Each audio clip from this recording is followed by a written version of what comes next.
మీకు ఆపాదిస్తూ ఈ ఆరాధనంతటిని మీ గాయపడిన స్థాలకు అప్పగించుకుంటూ యేసయ్య అతి పరిశుద్ధమైన నామమును అడిగి వేడుకుంటూ ప్రార్థిస్తున్నాము పరమ తండ్రి.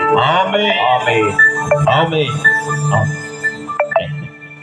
ఒకసారి గట్టిగా చప్పలు కొట్టి ప్రభు నామం నేను కూర్చోవాలి అయితే మీరు కూర్చుంటున్నారు, అయినా సరే చప్పలు కొట్టండి గట్టిగా. హల్లెలూయా. సంతోషంగా వారందరూ చక్కగా కూర్చోండి, అటు ఇటు తిరగండి. పిల్లలు కూడా అటు ఇటు తిరగద్దు. నేను ఎప్పుడు ఫోన్ చేసినా అన్న డేట్లు అయిపోయినాయి అయ్యా, మీరు ఎవరో తెలియదు కానీ డేట్లు అయితే ఖాళీలో వేరే పార్టీ చేసినాడు. ఇది 3వ సంవత్సరం ట్రై, కానీ 2 సంవత్సరాల నుంచి అడుగుతున్నారని లేకపోతే వాళ్ళకి వేరే డేట్ ఇచ్చి వారు మన మధ్యకి రావడానికి సమ్మతి కలిగిన మనసుతో